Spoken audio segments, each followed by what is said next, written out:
Hola amigos, ¿cómo les va? Estamos en una nueva edición de Crypto Politics y hoy tenemos una invitada muy especial, una amiga además, que se llama Liliana Franco. ¿Cómo estás, Liliana? ¿Qué decís?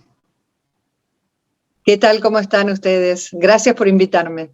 No, por favor, vamos a presentarla a Liliana Franco. Es una periodista, economista, histórica de ámbito financiero, autora de 2 libros, Los secretos de la Casa Rosada de Argentina, Los secretos de los ministros de Economía, también un excelente libro que se los recomiendo. Ella es acreditada en la Casa Rosada y bueno, y también era profesora y daba clases de macroeconomía en una universidad en Alemania.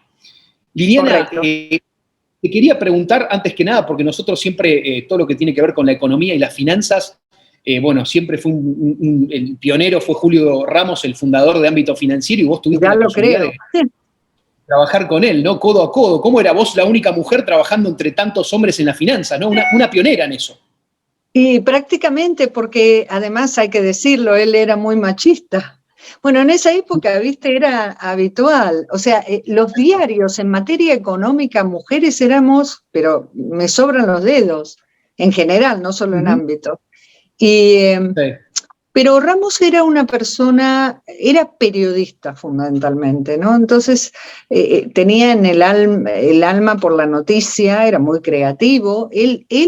¿Sabés cómo nace Ámbito? Porque él se da cuenta, en esa época no había internet, esto para la gente joven es como que le voy a hablar de dinosaurios, pero no había internet. Entonces cuando había, por ejemplo, el tema de Ámbito nace con Alfonsín, un poquito antes, claro. Claro, entonces había que ir a buscar. Claro, entonces en ese momento también teníamos el tema de las tablitas cambiarias y esto y lo otro, y las alteraciones del mercado de tipo de cambio siempre existieron en Argentina. Entonces, vos tenías que ir pizarra por pizarra a ver quién te pagaba mejor. Entonces Ramos dijo, sería bueno imprimir todos los datos de las distintas variaciones de las divisas. Y así nace Ámbito, era una hojita, y yo me recuerdo, era una hojita así, ¿no? Y te traía las cotizaciones. Y bueno, y surge uno de los diarios que fue sin duda pionero. Existía el Cronista Comercial, pero el Cronista Comercial sigue existiendo, ¿no?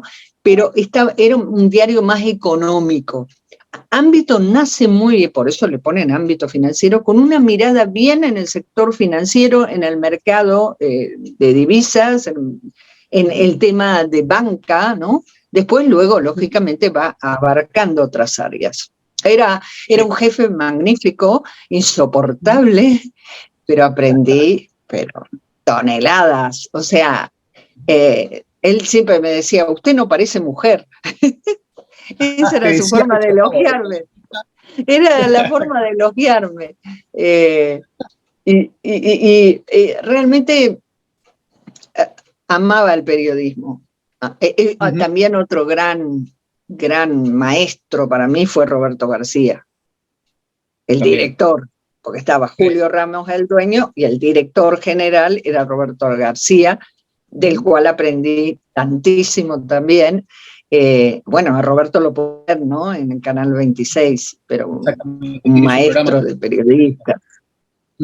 Vos pensás que ese ámbito donde yo trabajé estaba Carlos Pañi, estaba, Carlos Pañi, estaba Willy Laborda, mirá que estaba Zuleta, estaba Luis Beldi. Sí, Luis Beldi, también otro histórico periodista que ha hecho un montón de coberturas. Qué linda que es la profesión, sinceramente. Siempre cuando nos juntamos, bueno, con Martín también, que siempre me cuentan las historias, también Martín, economista, pareja, compañero de vida de Liliana, siempre nos juntamos y bueno, vos tenés un montón de viajes y anécdotas, por eso has escrito 2 libros y demás, y me contaste una vez la historia con China, ahora que está tan en boga los 2 polos opuestos, lo que es Estados Unidos y China, ¿qué me podés contar de tu experiencia con los chinos, no con China?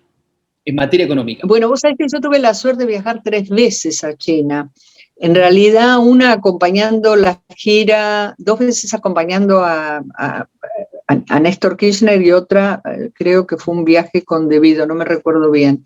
Pero además yo fui invitada, como daba clases en Alemania, fui invitada para la cumbre que se llevó a cabo en China del Millennium, los Goals del Millennium, donde se comprometió el mundo a bajar la pobreza y que se cumplió bastante, ¿no? Sí. O sea, y en ese primer viaje, me recuerdo bien, el shock que tuve, me acuerdo que estuve casi 20 días y me hospedé estábamos eso fue en Shanghai, no en Beijing.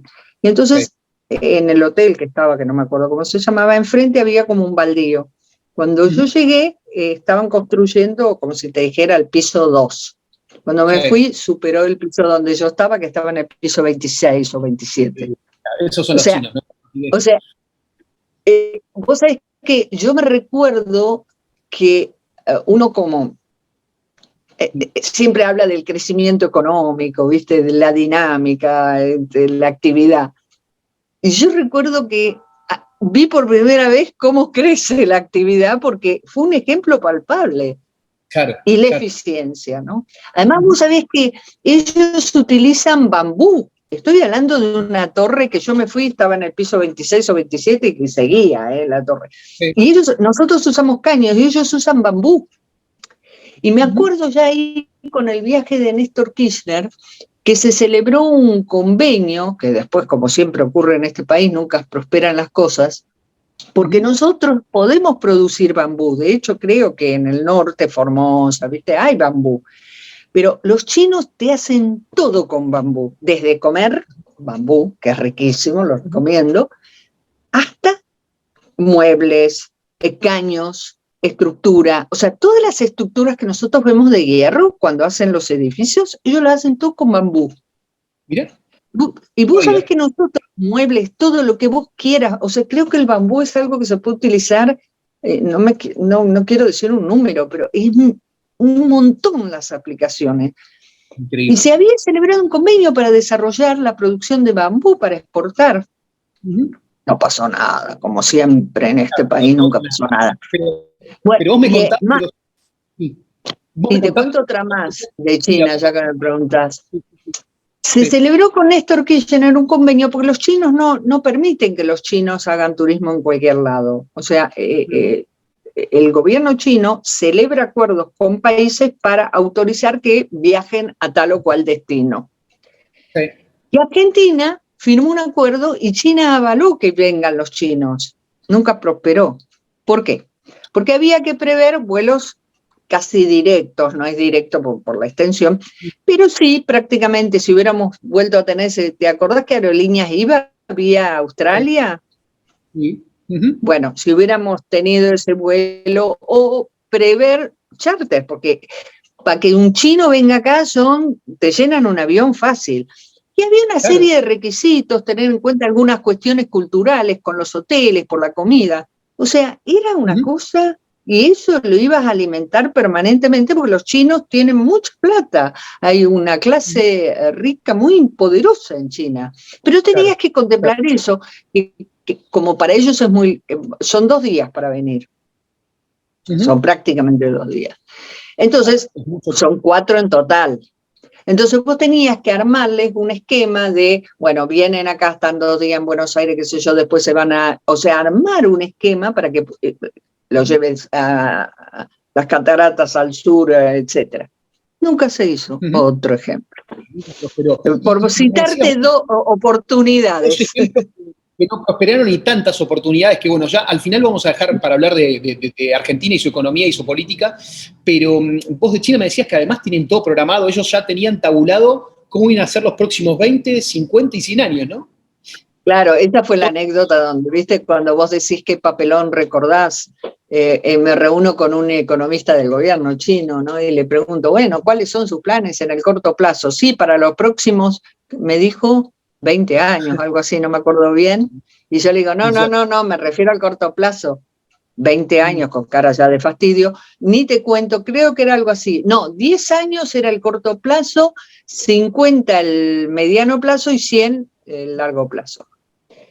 Y sí, y tienen todo pensado, ¿eh? Y vos sabés que yo te estoy hablando de esto, fue en el 2000, y fueron cumpliendo lo que ese economista me dijo. Claro, se fue dando lo que te dijo. Lo fueron cumpliendo. Increíble. Y sí, escúchame, lo fueron cumpliendo. Alemania, que vos conocés y fuiste a dar clases de macroeconomía, ¿cómo los ves a los alemanes? ¿Estarán preocupados por la inflación? Esta inflación que si en Argentina... Absoluta, no. No. No solo están preocupados, tengo amigos, obviamente tantos años son... La mitad de mi vida pasó en Berlín, ¿no? En Berlín específicamente. O sea que tengo amistades allí entrañables. Por supuesto que están preocupados por la inflación, porque es algo que no lo conocen. No lo conocen. Vos sabés que yo, yendo los últimos, te estoy hablando de los últimos 17, 18 años, los precios no cambiaban. Yo sabía cuánto iba a gastar en comer, cuánto iba a gastar en los candy que le traía a mis hijas cuando eran pequeñitas. O sea, yo ya sabía, o sea, a mí me pagaban, pero quiero decir, mi pocket money, como se dice, yo ya sabía cuál era, siempre igual. Claro. O sea, eso para ellos es algo inaudito, insólito. No, por supuesto están azorados. Yo tengo un gran matrimonio que son economistas los dos, y digamos, teóricamente lo comprenden al fenómeno, porque obviamente lo estudias, pero nunca lo habían vivido. Ahora están viviendo en carne propia lo que estudiaron. Claro, no, y me escriben diciendo, ahora te entendemos, que ahora te comprendemos.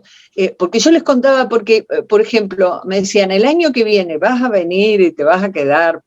Cuando yo daba clases, yo al principio, la tecnología hizo que mi viaje terminara una vez por año, pero antes viajaba 4 veces por año a dar clases. Entonces siempre me decían, bueno, ¿te vas a quedar un poco más? Ay, no lo sé. No sé si voy a poder. Y no entendían por qué yo no podía planificar ni siquiera en el año si me podía quedar 5 o 6 días más. Yo les explicaba porque las variaciones de precio en la Argentina hacían que por ahí yo no me podía quedar sin trabajar, digamos, de vacaciones extra en Alemania. Y ahora entienden, me comprenden, porque tampoco ellos, vos sabés, para que se entienda lo que es vivir sin inflación. Ellos planificaban sus vacaciones de matrimonio, y los alemanes en general, planifican sus vacaciones con 5 o 6 años antes. Una locura, impensado. Entonces no cambian las cosas, ¿entendés? Entonces, por ejemplo, el préstamo, generalmente se alquila en Alemania, ¿no? Ser propietario es bastante difícil serlo. Hay préstamos hipotecarios, había préstamos hipotecarios a tasa de 1% anual, 30 años. Pero si no alquilás, y el alquiler es siempre lo mismo. Y ahora no. Sí, pasó en Madrid. Yo viví muchos años en Madrid y fue lo mismo. Yo durante 10 años terminé pagando nada de 10 años a otros, ¿no? O sea, es increíble, es increíble. Y Liliana, ya que estamos hablando de inflación y de preocupaciones y todo, bueno, nada, metámonos un poco en los secretos de la Casa Rosada y contame qué está pasando con el gobierno argentino. ¿Cómo viene la mano? Tiranos un cable ahí de qué pasa. Bueno, te voy a contar, yo tengo la doble acreditación, yo estoy acreditada en el Ministerio de Economía también, en realidad mi primera acreditación es en Economía. Hoy yo te diría que estoy más en Economía que en Casa Rosada. Claro. Esto te muestra por dónde está pasando el poder y las decisiones. El gobierno, ¿sabes cómo defino yo el estadio actual del gobierno? De la siguiente manera. A ver.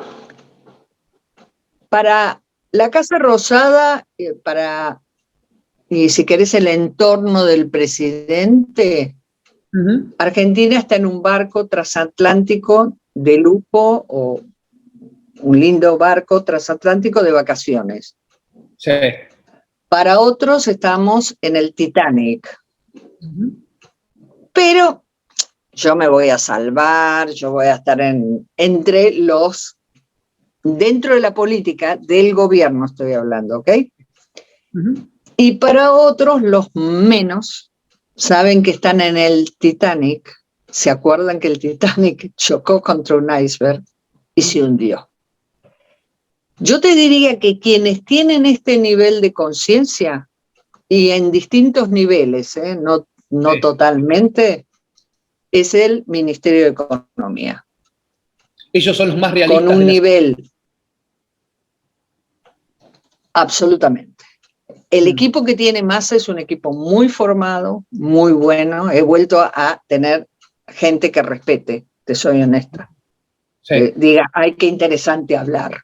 ¿Viste? Bien. He llegado a un punto, no quiero sonar soberbia, en lo cual ya ni me interesaba hablar, porque sentía que no me iba a aportar mucho. Bueno, Claro.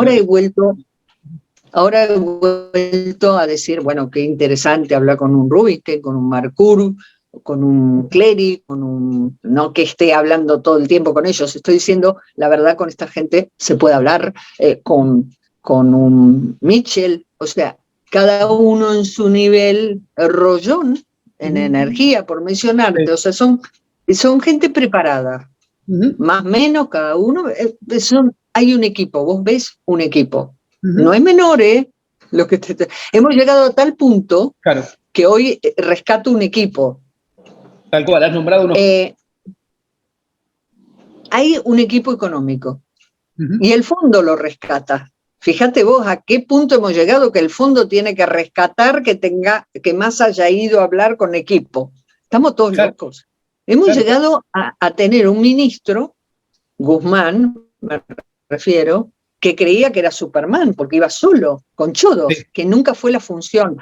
El fondo no entendía cómo Chodos estaba como si fuera un viceministro, cuando no es un viceministro, es el representante argentino que puede ayudar a las negociaciones, pero no es el que encabeza o acompaña, porque no, es otro el rol, ¿se entiende?